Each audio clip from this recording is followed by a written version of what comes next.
पैगंबर मोहम्मद सल्लल्लाहु अलैहि वसल्लम ने समस्त मानव जाति के लिए जो संदेश दिया है, जो उपदेश दिया है, उसको जानना हमारे इस जीवन की सफलता के लिए और मरणोत्तर जीवन की सफलता के लिए बहुत ज़रूरी है। देखिए, पैगंबर मोहम्मद सल्लल्लाहु अलैहि वसल्लम ये समस्त मानव जाति के पैगंबर हैं और उनका संदेश भी समस्त मानव जाति के लिए है। तो क्या है वो मुख्य संदेश जिस पर हमारी इस जीवन की और मरणोत्तर जीवन की सफलता निर्भर है? उस संदेश को जानना हम सभी के लिए, चाहे हम किसी भी धर्म के मानने वाले हों, चाहे हम मुस्लिम हों, हिंदू हों, सिख हों, ईसाई हों, SC ST OBC हों या कोई भी हो, उस संदेश को जानना हमारे लिए बहुत ज़रूरी है। पैगंबर मोहम्मद सल्लल्लाहु अलैहि वसल्लम ने तो यूँ तो अपने पूरे जीवन में उस संदेश को लोगों तक पहुँचाया, जो संदेश निर्मिक अल्लाह ने पहुँचाने का आदेश दिया था, लेकिन अपनी अंतिम हज यात्रा में वो संदेश बहुत मुख्य तौर पर आपने सभी अपने अनुयायियों और सभी इंसानों के सामने रखा। अपनी अंतिम हज यात्रा में जो संदेश आपने दिया, वो संदेश आज के वीडियो के माध्यम से संक्षिप्त में मैं आपके समक्ष जो है तो रखने जा रहा हूँ। प्रेषित मोहम्मद सल्लल्लाहु अलैहि वसल्लम ने सभी लोगों को कहा कि ऐ तमाम इंसानों,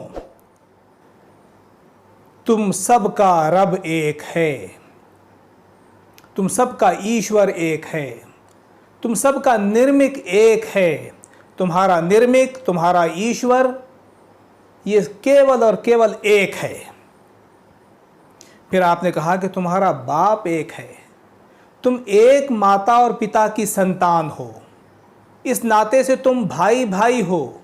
जब इस जीवन की शुरुआत हुई एक पुरुष और एक स्त्री से, उसी से तो सारी मानव जाति पूरी दुनिया में फैली, तो तुम्हारे माता और पिता एक हैं।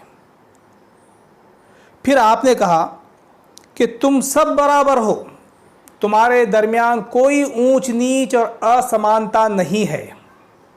आपने कहा किसी गोरे को किसी काले पर कोई बड़ाई हासिल नहीं, किसी अरबी को किसी गैर अरबी पर कोई बड़ाई हासिल नहीं।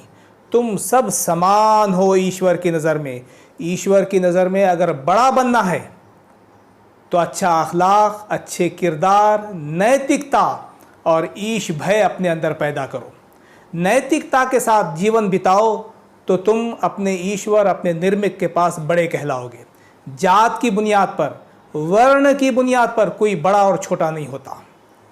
अच्छे कर्म की बुनियाद पर कोई बड़ा या छोटा हो सकता है।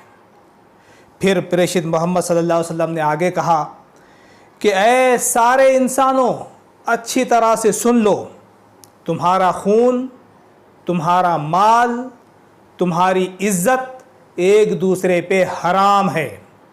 यानी तुम आपस में एक दूसरे का खून मत बहाओ, तुम आपस में एक दूसरे की हत्या मत करो, तुम आपस में निष्पाप मासूम लोगों को मत मारो, उनकी हत्या मत करो। उसी तरह से तुम्हारा माल भी एक दूसरे के ऊपर हराम है। तुम नाजायज़ तरीक़े से, गलत तरीक़े से, करप्शन के माध्यम से या अत्याचार के माध्यम से डरा धमका कर किसी का माल मत छीनो, किसी के माल पर कब्ज़ा मत जमाओ, वो भी एक दूसरे पर हराम है। उसी तरह से तुम्हारी इज़्ज़त भी एक दूसरे पे हराम है। यानी कि तुम किसी की इज़्ज़त उछालो मत, किसी की बेइज्जती मत करो, सबका आदर और सम्मान करो। यह है वो मुख्य संदेश पैगंबर मोहम्मद सल्लल्लाहु अलैहि वसल्लम का कि तुम सबका मालिक एक, रब एक, निर्मिक एक, तुम सबके माता और पिता एक, तुम्हारा मार्ग भी एक, तुम्हारा समाज भी एक, तुम सब एक हो और सब मिलकर उस एक निर्मिक की पूजा करो, उपासना करो, जिसकी कोई मूर्ति नहीं है, जिसकी कोई प्रतिमा नहीं है, जिसका कोई आकार नहीं है। ऐसे ईश्वर की सब मिलकर पूजा और उपासना करो। ये जीवन भी सफल हो जाएगा और मरणोत्तर जीवन भी सफल हो जाएगा। कुरान ने पैगंबर मोहम्मद सल्लल्लाहु अलैहि वसल्लम को समस्त मानव जाति के लिए आइडियल बनाया है।